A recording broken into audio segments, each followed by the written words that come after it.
বন্ধুরা, এখন আমি বানাবো ধনেপাতার বড়া আর ফুলকপি পকোড়া। আমি ধনেপাতার জন্য দেব হালকা একটু লবণ, হলুদ,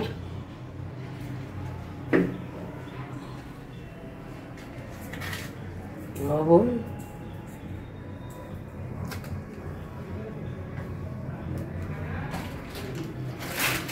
বেসন,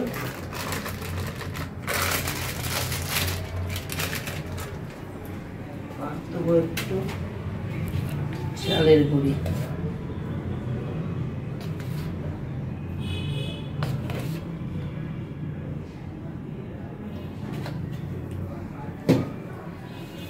আর একটু বেসন লাগবে আমার।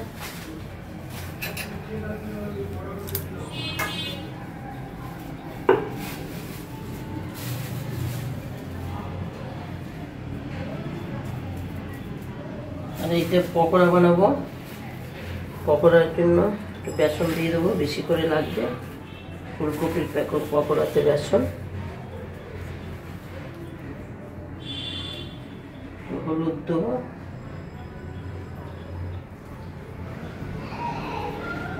লঙ্কার গুঁড়ি দেবো,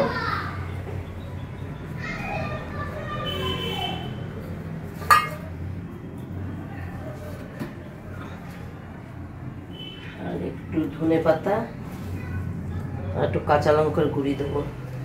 এই কাঁচা লঙ্কা কাটা আছে আর ধনেপাতা দেবো, দিয়ে ভালো করে আমি মাখিয়ে নেব। এর মধ্যে একটু কাঁচা লঙ্কা দেওয়া আছে, ধনেপাতার মধ্যে হালকা একটু জল দেবো।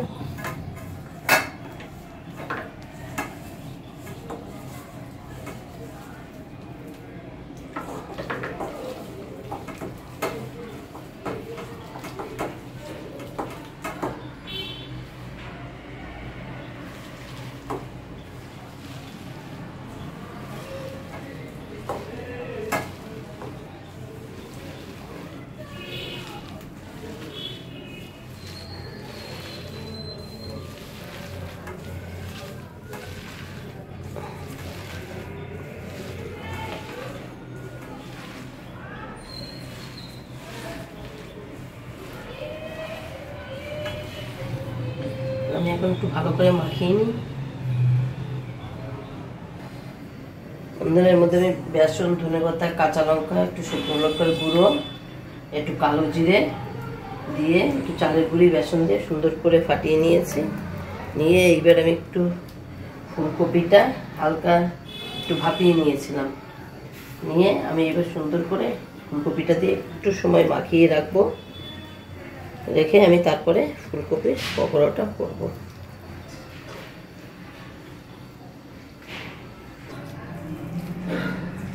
তেলটা গরম হয়ে গেছে, এবার আমি ধনেপাতাটা বড়াটা দিয়ে দিই। মাখানো মিক্সড করা আছে সব।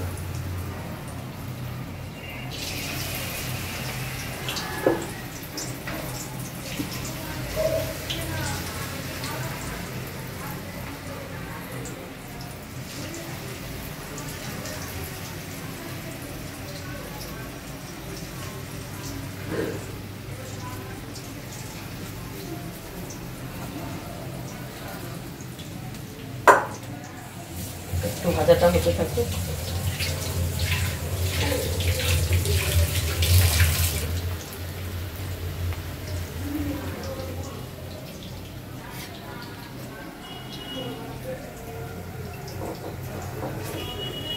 সময় লাগবে। ধনেপাতার বড়াটা হয়ে গেছে, আমি এবার তুলে নিচ্ছি।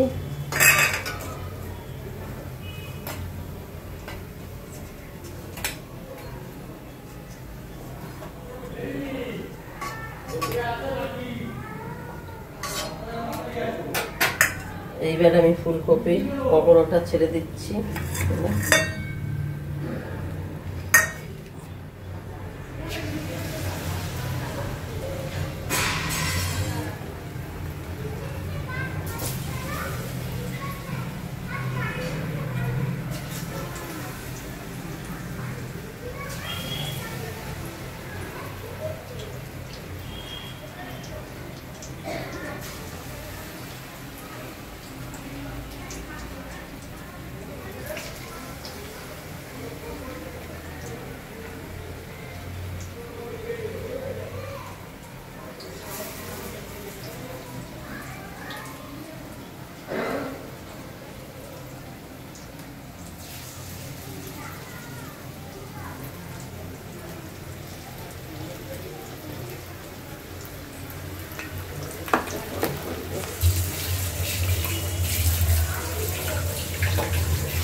একসঙ্গে দেওয়া যাবে না, একটু পরে আবার হয়ে গেলে বসাবো। গরম গরম যে খাবে তখন। পকোড়াটা ভাজা হয়ে গেছে, ফুলকপির পকোড়া। এইবার আমি একে একে তুলে নিই, কারণ পকোড়াটা হচ্ছে গরম গরম খেলে ভালো।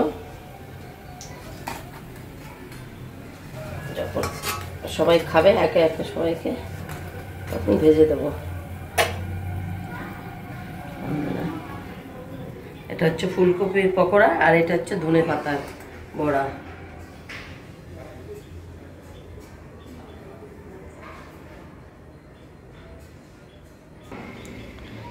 আজকে রান্না আমার কমপ্লিট হয়ে গেল। বেগুন ভাজা, চুনো মাছ ভাজা, ধনেপাতার বড়া, ফুলকপির পকোড়া, ডিম ভাজা, কাঁচা লঙ্কা, পেঁয়াজ।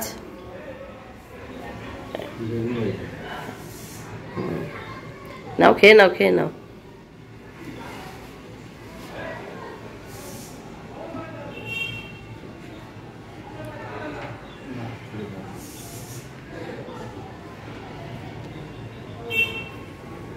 এখন খাওয়া দাওয়া করছে শুভ্র।